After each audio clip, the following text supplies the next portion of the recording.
Auzu billahi minash shaitani rajim, bismillahir rahmanir rahim, paix et salut sur le prophète Mohammed ainsi que sur sa famille et ses compagnons. Salam alaikum, chers auditeurs, j'espère que vous portez bien. Aujourd'hui, on va faire une petite vidéo de compréhension de la géomancie. Voilà, la géomancie du istikhara. Voilà, comment on s'en sert de la meilleure manière pour prendre des bonnes décisions, pour comprendre la vie, pour comprendre les choses qui nous entourent, pour comprendre les événements aussi, comment on s'en sert. Et la géomancie, pour résumer, c'est comme la météo, on va en parler. Donc ça peut vous servir beaucoup pour comprendre la différence entre nos sciences islamiques, mystiques, soufis, de compréhension de la vie, de la nature, voilà, de dévoilement, et la voyance populaire. Voilà, il y a une différence, il y a une grande différence. Avec ça, vous allez comprendre, Inch'Allah. Et la différence aussi entre la fatalité, donc la fatalité, c'est la compréhension, on va dire, vulgaire du destin, et le destin. C'est quoi le destin? Voilà, la compréhension, la bonne compréhension du destin. Parce que le destin, ce n'est pas la fatalité. Voilà, souvent on confond, ce n'est pas la fatalité. Donc, pour ceux qui ne me connaissent pas, mon nom c'est Koli Cherif Keita. Je suis affilié à une grande confrérie soufie qui est la Tidjania. Je suis aussi Mokadam. Et mon métier c'est donc le coaching, l'accompagnement. Voilà, donc on coach, on accompagne avec les outils que nous avons entre les mains. Voilà, c'est la géomancie, le istikhara et d'autres sciences aussi que nous avons. Voilà, avec ça on peut vous accompagner, vous conseiller aussi. Dans vos projets personnels, projets de business, mariage, etc., etc. Donc si c'est des choses qui vous intéressent, si vous avez des questions, si vous voulez des éclaircissements, voilà, mon numéro est dans la description. Voilà, c'est mon numéro WhatsApp, contactez-moi, les tarifs sont là, tout est clair. Voilà, on a aussi une agence aussi qui organise les voyages à la Omra. Si c'est quelque chose qui vous intéresse aussi, il y a mon numéro, contactez-moi. Voilà. Alors pour commencer, on va dire que la géomancie, c'est comme la météo. Alors quand vous regardez la météo, déjà à l'œil nu, quand vous voyez des nuages qui se rassemblent, voilà, vous êtes au Mali ou en Afrique, vous voyez que le ciel est en train de s'assombrir, les nuages se rassemblent, les nuages sont de plus en plus gris, le temps est un peu lourd, vous savez à l'avance qu'il va pleuvoir. Voilà. Vous pouvez vous tromper, mais dans la majeure partie des cas, vous allez tomber juste. Voilà, c'est une science de prédiction. Aujourd'hui, on va beaucoup plus loin parce que la technologie a avancé, la technologie a évolué, donc on a des satellites, on a des machines qui arrivent à calculer le taux d'humidité de l'air, on voit le mouvement, donc les courants chauds, les courants froids. Donc on peut déjà à l'avance savoir qu'à tel endroit, il va y avoir un ouragan. À tel endroit, il va y avoir un orage. À tel endroit, il y aura telle température. À tel endroit, et on peut le savoir plusieurs jours à l'avance. Voilà, plusieurs jours à l'avance. Alors est-ce que ça, c'est de la voyance? Voilà. Non, ce n'est pas de la voyance. Voilà, ce n'est pas de la voyance. C'est une compréhension de la nature. C'est une compréhension de la nature. C'est une compréhension des éléments de la nature et par déduction, on arrive à telle et telle conclusion. Voilà. Vous allez chez le médecin.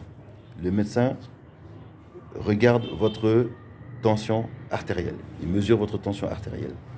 Il regarde si vous avez des symptômes, des ganglions. Il analyse votre sang. On peut savoir à l'avance. On peut savoir à l'avance que vous êtes sujet à telle ou telle maladie, le diabète, l'hypertension, ceci, cela. Si on regarde aussi vos parents, on voit vos parents, votre père, il a telle maladie, votre mère a telle maladie. Ok, ça c'est une maladie génétique. Elle a eu ça à quel âge? Les symptômes sont apparus à quel âge? On peut savoir à l'avance que vous allez aussi avoir cette maladie ou que vous êtes à risque d'avoir cette maladie. Est-ce que c'est de la voyance? Ce n'est pas de la voyance. C'est une science de déduction, de compréhension de la nature. Allah Azzawajal nous encourage à comprendre sa création. Il nous encourage à connaître, à méditer sur les signes de sa création. Et quand vous méditez sur les signes de la compréhension, sur les signes de la création, vous avez des connaissances. Voilà, vous avez des connaissances qui vous permettent maintenant de savoir même des choses à l'avance ou de connaître des choses qui ne sont pas visibles. Autre exemple, quand on fait l'analyse des sols, imaginez, vous cherchez à établir une mine. Voilà, une mine d'or ici, une mine d'uranium par là, une mine de lithium ici. Donc, on ne va pas créer des mines au hasard. Voilà, on ne crée pas des mines au hasard. On ne va pas investir des milliards pour y aller au pif, comme ça, pour voir s'il y a de l'or ici. Donc, on va au hasard ici, au hasard là-bas. Non, c'est pas comme ça que ça marche. On va analyser le sol d'abord. Voilà, on analyse le sol, on voit qu'il y a tel taux de ceci, tel taux de cela, tel taux de ceci. À côté, il y a tel genre de pierre, tel genre de truc. Donc, on peut déduire que dans ce sol-là, il est riche en uranium. Ce sol est riche en or. Ce sol est riche en phosphate. Ce sol est riche, voilà, en ceci. Il y a du pétrole ici, il y a de l'hydrogène ici. Comment on fait? C'est comme ça qu'on fait. On analyse. Donc, la connaissance, la compréhension de la nature nous permet de prédire et de voir des choses qui ne sont pas visibles à l'œil nu. Vous voyez un peu? Et la géomancie s'inscrit dans cela. Voilà. Les événements aussi ont des signes. Les événements ont une manière de se lire. Des choses qui ne sont pas visibles à l'œil nu, cachées, peuvent se voir. Voilà. Et la géomancie est un outil formidable pour cela, si vous l'utilisez dans ce cadre. Si vous l'utilisez maintenant pour faire juste de la voyance comme ça, vous allez vous gourer, vous allez être à côté de la plaque. Mais si vous l'utilisez comme un outil d'analyse, comme les exemples que je vous ai donnés, elle va être très très très utile. Voilà. Il m'arrive souvent d'avoir même ici des marabouts qui m'envoient leur thème de géomancie, leur écu géomantique pour que je les aide à analyser ça. Voilà. Donc je parle aussi pour eux aussi. Si vous utilisez la géomancie pour prédire l'avenir seulement, voilà, vous êtes à côté, voilà, de la plaque. Mais si vous utilisez pour comprendre une situation, pour comprendre les forces qui agissent sur une situation. Je donne un exemple. Imaginez par exemple, quelqu'un vient de perdre son travail. Il vient vous voir. Voilà, il dit j'ai perdu mon travail, je ne comprends pas, tatati, est-ce que c'est la chance, est-ce que c'est la malchance, est-ce que je suis attaché, est-ce que c'est plutôt ceci, plutôt cela. Donc, vous faites une photographie de la situation, vous faites une photographie de la situation avec un écu et vous pouvez voir déjà les forces qui agissent. Voilà, les forces qui agissent. Voilà, on sait que c'est la décision divine. Voilà, tout est Allah. Voilà. Mais on voit comment ça s'est manifesté. Est-ce que c'est parce qu'il est attaché mystiquement? Est-ce que c'est parce que il y a de l'inimitié dans son travail? Est-ce que c'est parce qu'il y a un complot? Est-ce que c'est parce qu'il y a autre chose qui doit lui arriver? Est-ce que c'est parce que ceci? Est-ce que c'est parce que cela? Donc on peut faire une cartographie de l'événement en question et comprendre. Et en fonction de ça, on peut donner des conseils avisés. Voilà. On n'a pas la prétention de connaître l'avenir. Il n'y a que Allah Azza wa Jal qui connaît l'avenir. Mais on peut comprendre les situations. Comme une femme qui vient chez vous, elle a un problème au ventre. Voilà. Si on regarde son sang, son truc, on peut savoir, ah, il y a un bébé dans le ventre. Pourtant, tu ne le vois pas, le bébé à l'œil nu. Mais tu peux déduire qu'elle est enceinte. Voilà. Parce que tel comportement, tel symptôme, tel ceci, tel cela, tu peux déduire. La géomancie, c'est la même chose. Voilà. On déduit des choses avec les figures, comment elles sont placées, etc., etc. Vous voyez un petit peu? Donc, c'est ça.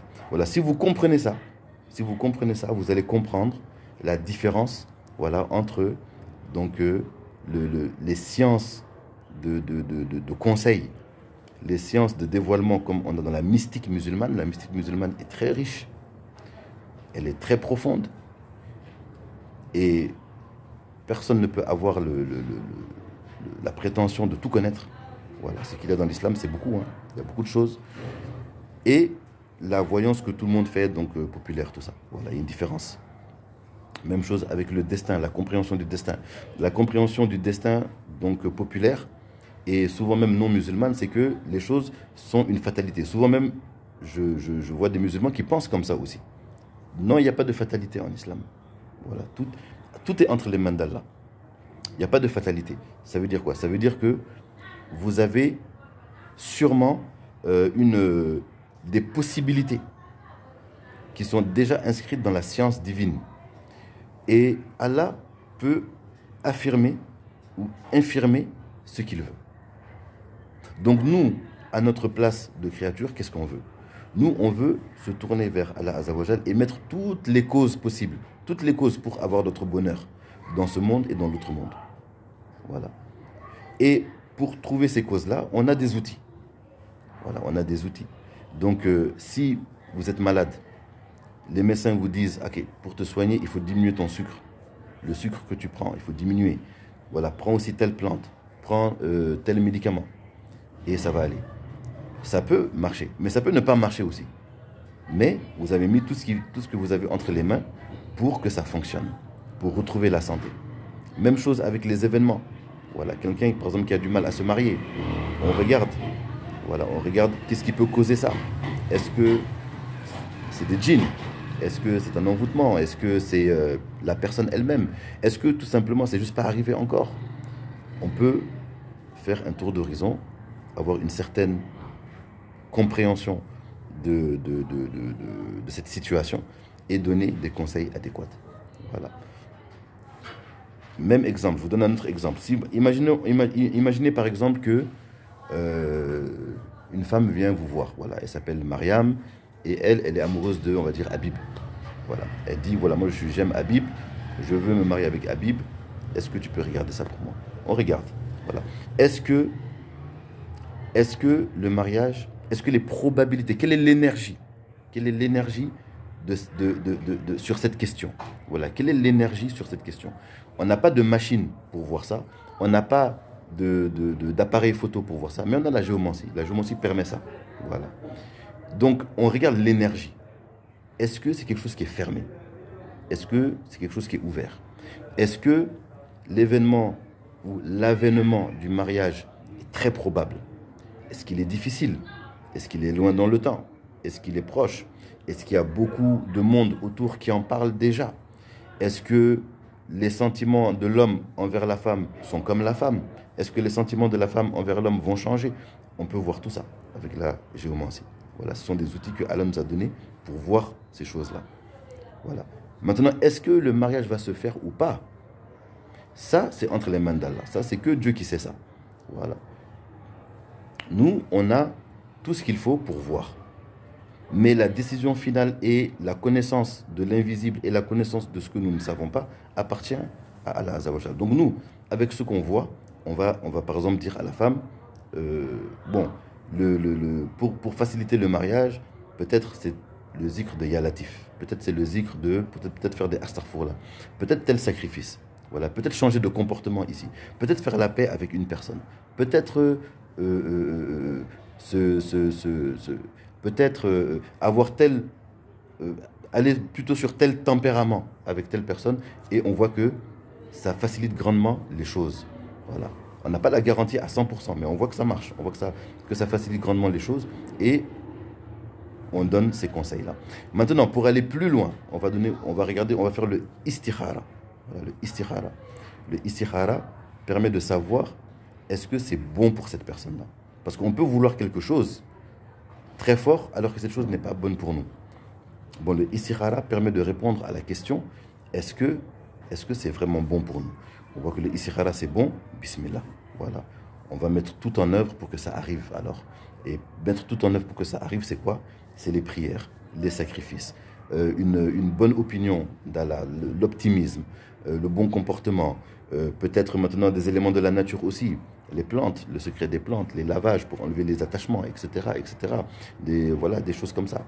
Voilà. Peut-être c'est Surat Yassine qui est bien pour ça. Peut-être c'est lecture de Dalai Khayrat. Peut-être c'est lecture de Coran en entier. Donc on regarde tout ça et on met le maximum de causes pour atteindre l'objectif. Et on demande à Allah et on patiente, on a une bonne opinion. On s'en remet à Dieu et on espère que ça arrive. Alhamdulillah, c'est comme ça. Voilà.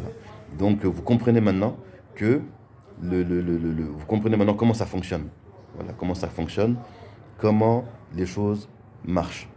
Et aussi, le destin aussi n'est pas une fatalité. C'est-à-dire que le destin peut changer. Voilà, Allah Azzawajal, il peut infirmer ce qu'il veut, il peut confirmer ce qu'il veut aussi. Voilà.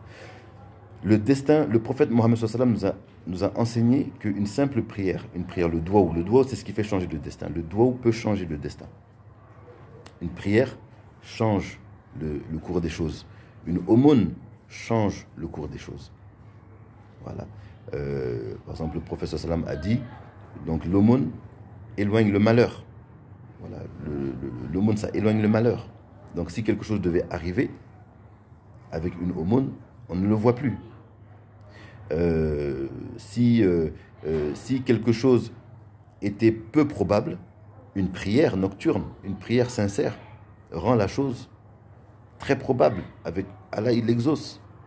Vous voyez, c'est pour cela que nous, on n'utilise pas la géomancie comme un outil de voyance, pour la voyance comme ça. Voilà. Parce que connaître on ne peut pas connaître le destin, parce que Allah change ce qu'il veut. Il peut changer. Voilà. Par contre, on peut comprendre les situations, comprendre les choses. Est-ce que quelqu'un est attaqué par les djinns? Quel genre de djinn c'est? Est-ce que quelqu'un est attaché? Est-ce qu'il est ensorcelé? Est-ce qu'il est sur un bon chemin ici? Est-ce que ça c'est difficile? Est-ce que ça va marcher ici? Ça, on peut le voir. Voilà. Ça, on peut le voir. Et si on voit que c'est un peu, qu'il y a quelques difficultés, alors on va mettre maintenant des choses en place. Voilà. Pour maximiser la chance ou diminuer au maximum les problèmes. Voilà. Et c'est ça, c'est le zikr. Voilà. C'est la prière. C'est les sacrifices, les aumônes. C'est le comportement. C'est aussi les rituels avec les outils de la nature que nous avons. Voilà. Donc, de la même manière que le miel soigne beaucoup de choses physiquement, exotériquement, le miel aussi soigne beaucoup de choses ésotériquement aussi. Voilà, le miel soigne aussi ésotériquement. Voilà, il y a des plantes que vous voyez qui soignent aussi, qui peuvent soigner la folie, qui peuvent soigner les waswas, qui peuvent éloigner, qui peuvent enlever la magie, qui peuvent enlever la sorcellerie. Voilà, donc on a tous ces éléments autour de nous, parce que Allah nous a gracieusement mis à disposition tous les éléments de la nature, pour que les enfants d'Adam puissent s'en servir pour leur bonheur dans ce monde et dans l'autre. Voilà, les animaux, les plantes, les fruits, voilà, si ça ne te soigne pas, ça te protège. Si ça ne te protège pas, ça te nourrit. Si ça ne te nourrit pas, ça te soigne dans la mystique. Ou ça t'aide ici, ça t'aide là-bas. Tout ce que Allah Azzawajal a créé, il y a du bienfait pour l'homme. Voilà, il y a du bienfait pour l'homme. Voilà, même le shaitan que vous voyez comme ça, quand vous voyez que son inimitié est déclarée contre les enfants d'Adam, c'est pour nous faire fuir vers Allah. Voilà, donc on court vers Allah parce que Allah a créé des ennemis pour nous. Si on est insouciant ou que on oublie, ils sont là pour nous rappeler que on ferait mieux de se rapprocher et de prendre protection auprès de Allah Azzawajal. Vous comprenez un petit peu? Voilà, c'est ça. Donc voilà, donc c'est ça que je voulais dire. Donc la météo, comprenez-la comme un outil de compréhension, un outil de méditation de la nature. Voilà, chaque événement a des signes. Voilà, la géomancie présente des archétypes et comme la nature aussi a des archétypes. Voilà. Par exemple, vous savez, je faisais un peu d'élevage de poulets à un moment, j'en fais encore. Et on était arrivé à un point avec l'expérience où dès qu'on recevait les poussins, à leur manière de courir, on pouvait déjà savoir s'il allait y avoir beaucoup de mortalité ou pas dans la bande. Voilà, donc ça c'est la science de l'observation. À force d'observer les choses, à force de comprendre les choses, vous commencez à avoir des connaissances intuitives, voilà, des connaissances abstraites, des connaissances qui sont même de l'ordre du dévoilement même, voilà, à force de connaître les choses. Voilà. Et c'est cela. Voilà. Donc c'est ça que je voulais dire aujourd'hui. Voilà, si ça permet de mieux comprendre un peu ces sciences que nous avons et puis les outils avec lesquels nous travaillons. Donc c'est avec ça que nous travaillons. Voilà, pour donner des conseils, c'est comme ça qu'on travaille. Voilà, donc si vous voulez une consultation, encore le numéro est dans la description. Et on se dit à très très bientôt pour des prochaines vidéos, Inch'Allah. Allahumma salli ala Sayyidina Muhammadin al-Fatihi lima ughliqa والخاتم لما سبق الناصر الحق بالحق والهادي إلى صراطك المستقيم وعلى آله حق قدره ومقداره العظيم سبحان ربك رب العزة عما يصفون وسلام على المرسلين والحمد لله رب العالمين.